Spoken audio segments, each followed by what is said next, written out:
What is up, Sports Geeks? It's your host, Josh, here back with another College Hoops podcast, joined by Nick. As always, Nick, pleasure having you on. Today, we're running through our first and second teams of All-American teams. So these have not been announced yet. I don't necessarily know when they are announced here. I'm sure in the coming month or so. But these are our first and second teams of all of the All-American players.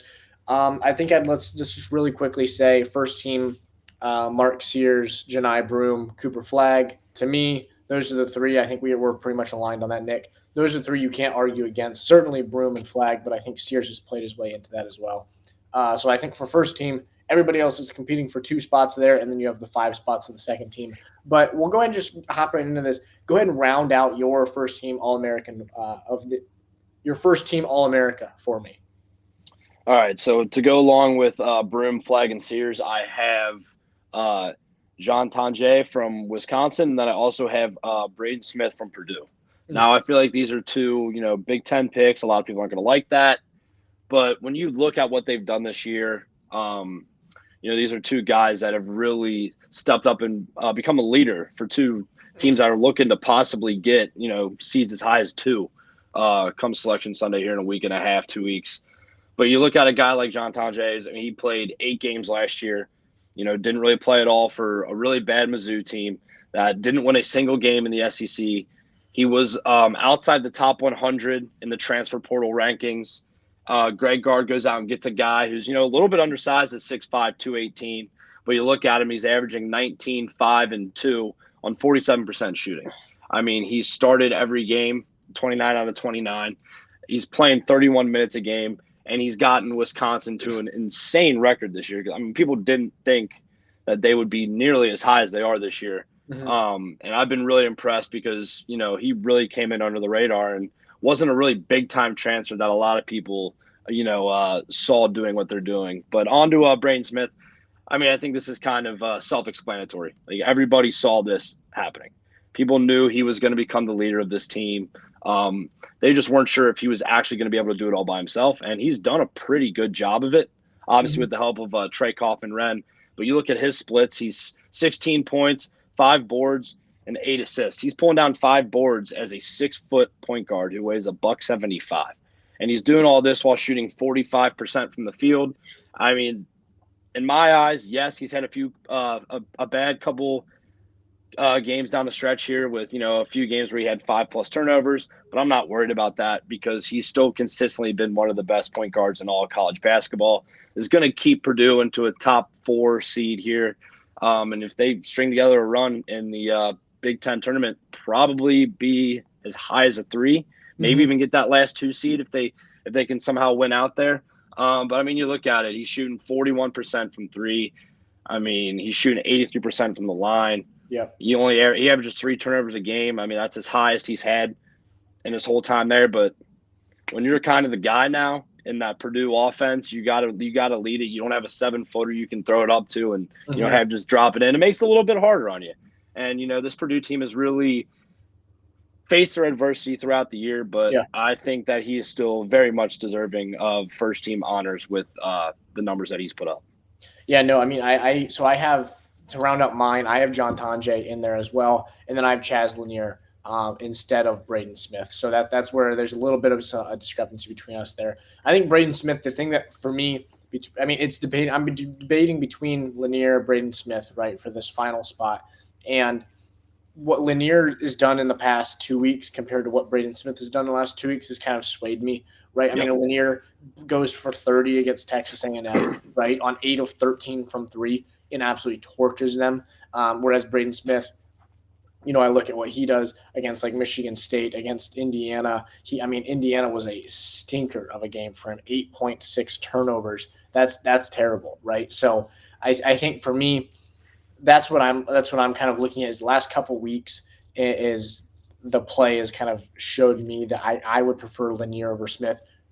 To I will say Smith's the first player on my second team then, right? So I will say with Lanier though, this Tennessee team has been good enough this year. I think they deserve to have a player on the first team to be a first team All-American. And it's not going to be Zakai Ziegler. I mean, he's had a couple of great games here and there. Don't get me wrong. He's the leader of their offense, yes. But Chaz Lanier is what the offense moves through. When Chaz Lanier has a bad game, Tennessee has a bad game. Yep. I So was just about to say that.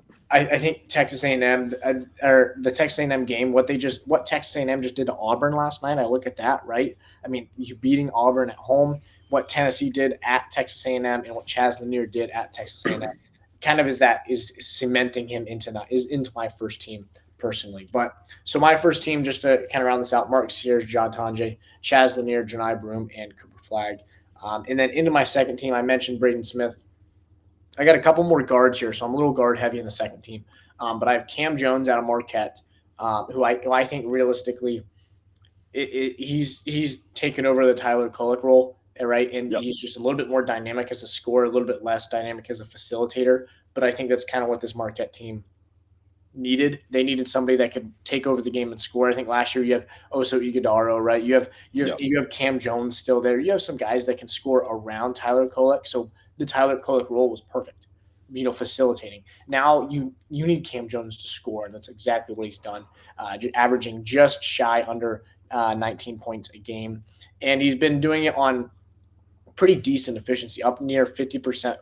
From the floor. The 3-point field goal percentage has not necessarily been there. It's a drop off from his career, but like the usage rate that he's been being used at is what kind of trends me to say that the shooting percentage I care a little bit less about, because I think like what I was just saying, Tyler Kolek was giving Cam Jones wide open threes last year.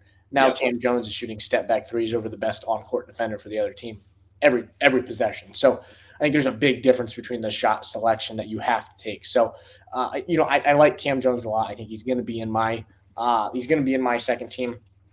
To round these out, and then I'll send it over to you for a little bit of analysis here. PJ Haggerty from Memphis. Memphis, I do think, is a little bit fraudulent maybe when it comes to the tournament time, but when it comes to just statistics and watching what PJ Haggerty has done this year, I can't sit here and say that, averaging over 20 points a game and shooting nearly 50-40-80, not quite from 50-40-90 from the free throw percentage, but 50-40-80 nearly. I have to have him in here. Walter Clayton Jr. from Florida, obviously spectacular player, extremely talented, has had a couple big games this year as well. And then Brian Kalkbrenner is the final one rounding it out from Creighton. Obviously had the 49-point absurd game to start the year. Has not been like that all year, certainly, but he's been good enough that I think that when I look at the big guys in the nation, Hunter Dickinson maybe comes into the conversation. I don't necessarily want to have him in there because of Kansas's struggles, and I don't think he's played all that great either.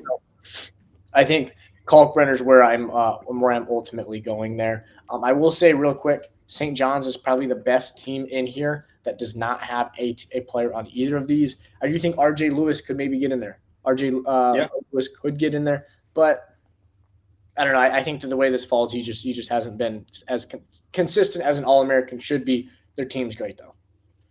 Yeah, no, I would agree. I have a few of the same on that list. To start, Cam Jones, I agree with everything you said. I mean, you look at it, while yes, his 3-point percentage did drop 9%, he's also your starting point guard now who's facilitating. His assists went from 2.5 up to 6.5, and his turnovers only went up from 1.4 a game to 1.8. So he is being a fantastic point guard, fantastic facilitator of the ball. And while yes, his 3-point shooting percentage has taken a bit of a hit from it, from 40 down to 32, you'll accept that because guess what? He now has 6 assists per game, and he's still putting up 18 points per game, and he's still doing it on 49% shooting. So yeah, I don't see anywhere in this world where Cam Jones isn't on one of these teams. I mean, you look at this Marquette team without him. This is a team that maybe would be an 8 seed come tournament time. This wouldn't be even remotely close to being the same team.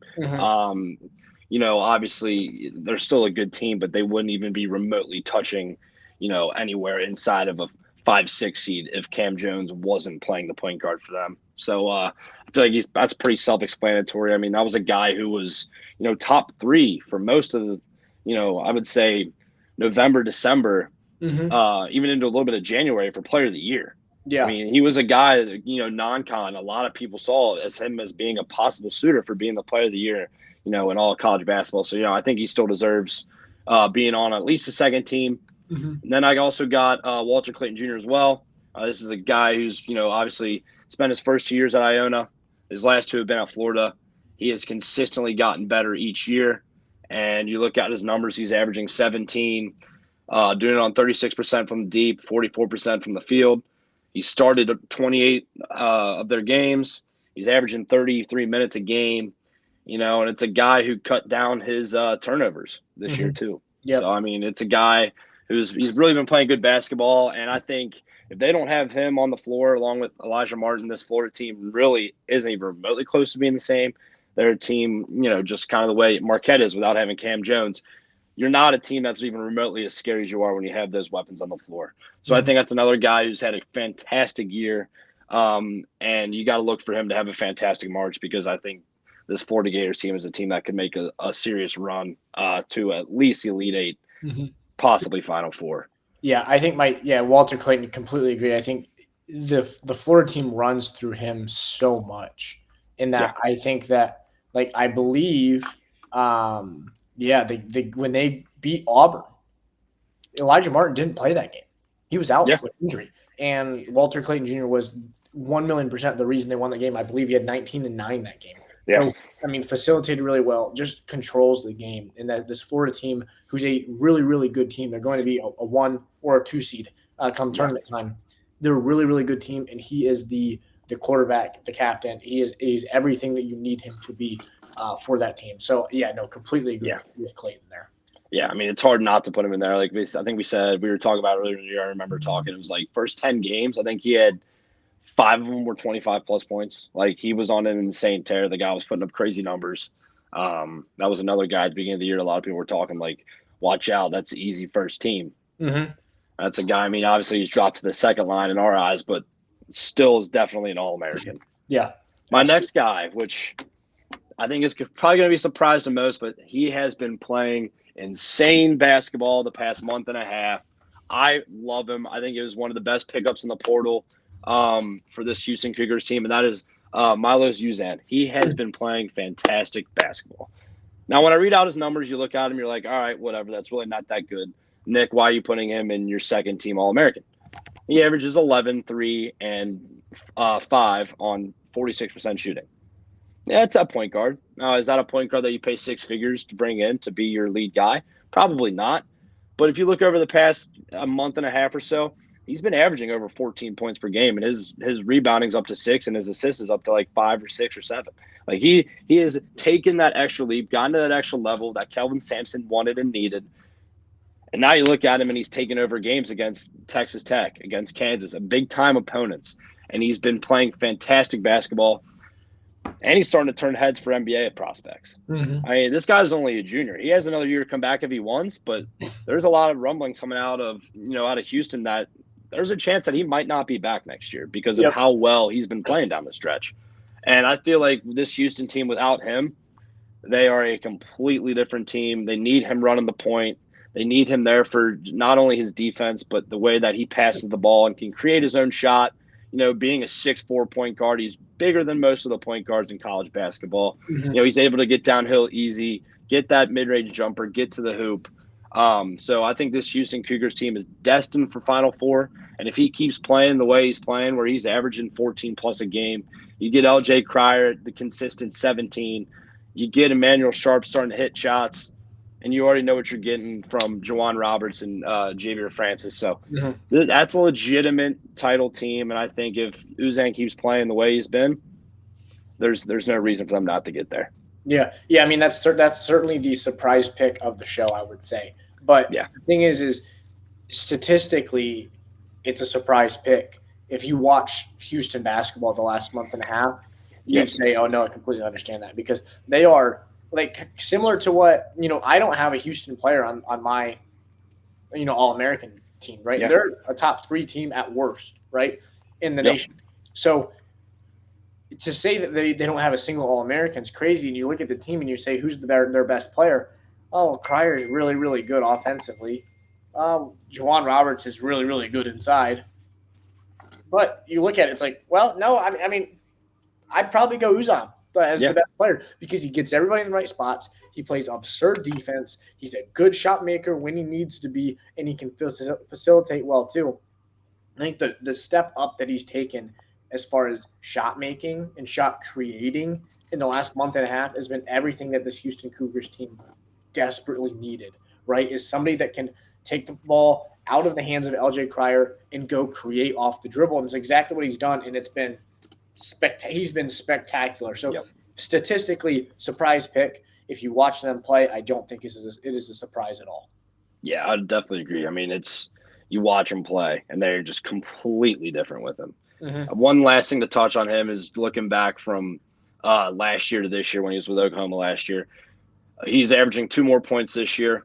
He's shooting 4% better from the line. He's shooting 13% better from deep. Last year, he shot 29%. This year, he's 42%. He's shooting 6% better from the field this year than he was last year. He's improving. He is drastically improving.